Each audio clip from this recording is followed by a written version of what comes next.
Hello friends, welcome to my channel Dhanashree classes. आजच्या व्हिडिओमध्ये आपण इथे प्रश्नार्थक वाक्य बघणार आहोत। मराठी प्रश्नार्थक वाक्य आहे ते इंग्रजीमध्ये आपण कशा पद्धतीने करायचे ते इथे बघणार आहोत। प्रश्नार्थक वाक्य म्हणजे क्वेश्चन सेंटेन्स, ठीक आहे। आता त्यातील हे वाक्य बघा, पहिलं मी तुमच्यासाठी काय करू शकतो हे वाक्य आहे बघा। प्रश्नार्थक वाक्य इंग्रजीमध्ये करताना आपल्याला प्रश्न विचारलेला आहे हे आपल्या लक्षात येतं, कारण इथे काय तर क्वेश्चन मार्क दिलेला आहे। आता यातील प्रश्नार्थक शब्द जो आहे तो आपण 1 नंबरला लिहायचा आहे। या वाक्यातील प्रश्नार्थक शब्द आहे काय। तर काय साठी आपण काय वापरतो, काय साठी वापरतो व्हॉट। प्रश्नार्थक वाक्याची सुरुवात ही नेहमी प्रश्नार्थक शब्दाने होते, व्हॉट।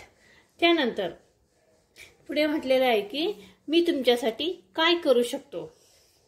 काय करू शकतो म्हणजे व्हॉट कॅन, इथे काय येईल व्हॉट कॅन। त्यानंतर या वाक्यातील करता येईल, ठीक आहे।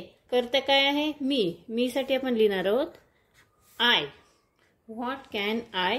आता पुढे करू शकतो, करू शकतो करतानंतर काय येतं क्रियापद येतं, करू शकणे म्हणजे डू। डू कुणासाठी तुमच्यासाठी, कॅन डू फॉर यू। कशा पद्धतीने वाक्य केलं बघा आपण, मी तुमच्यासाठी काय करू शकतो। या वाक्यातील प्रश्नार्थक शब्द आहे काय आणि त्यासाठी आपण लिहितो व्हॉट। व्हॉट नंतर सहाय्यकारी क्रियापद कोणता येईल कॅन, व्हॉट कॅन आय। नंतर काय येतं बघा, कॅन नंतर काय येतं इथे वाक्यातील करता येतो, तो करता आहे मी साठी आपण लिहिणार आहोत आय। आय नंतर क्रियापद येईल, करत्यानंतर काय येतं नेहमी क्रियापद येतं, करू शकणे म्हणजे डू। डू तुमच्यासाठी म्हणजे फॉर यू आणि त्यानंतर इथे प्रश्नार्थक साइन आपण लिहायचं आहे। लक्षात आलंय। पुढचं वाक्य बघा, मी तुम्हाला मदत करू का। मी तुम्हाला मदत करू का।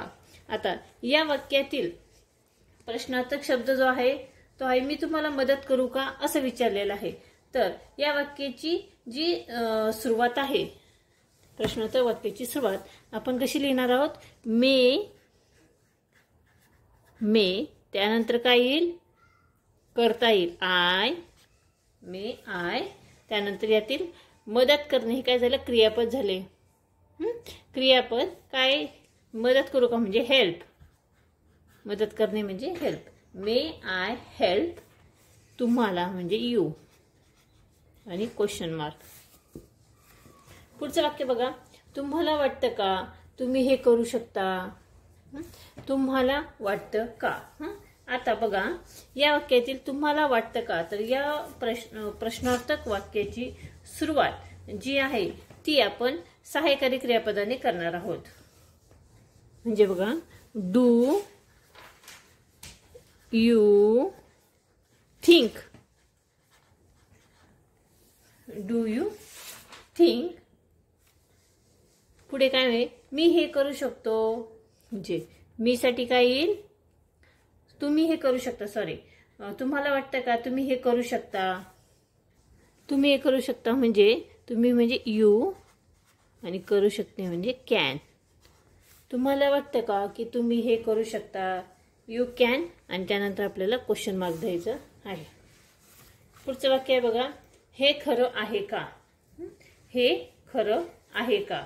यातील वाक्याची सुरुवात आपण कशाने करणार आहोत इज, कारण उत्तर कसं येणार आहे हो किंवा नाही असं उत्तर येणार आहे, त्यामुळे या प्रश्नार्थक वाक्याची सुरुवात इज ने होईल, इज।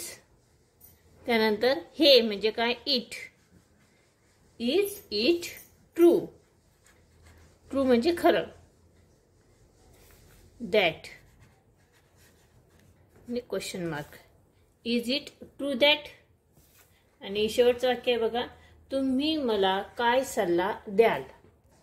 आता या वाक्यामध्ये बघा तुम्ही मला काय सल्ला द्याल, या वाक्यातील प्रश्नार्थक शब्द आहे काय, त्यासाठी आपण लिहिणार आहोत व्हॉट। त्यानंतर काय सल्ला द्याल म्हणजे वूड, व्हॉट नंतर वूड, WOULD, व्हॉट वूड तुम्ही म्हणजे यू आणि सल्ला म्हणजे काय ऍडवाइस, ADVICE, ADVICE आणि question mark ADVICE advice. What would you advice. ठीक आहे. तर अशा पद्धतीने आपण इथे काही प्रश्नार्थक वाक्य बघितलेली आहेत. आय होप ती कशा पद्धतीने करायची तुम्हाला नक्की समजली असतील. हा व्हिडिओ जर तुम्हाला समजला, आवडला, त्या व्हिडिओला तुम्ही नक्की लाईक करा, शेअर करा आणि चॅनलवर नवीन असेल तर चॅनल सबस्क्राईब करा. व्हिडिओ बघितल्याबद्दल धन्यवाद.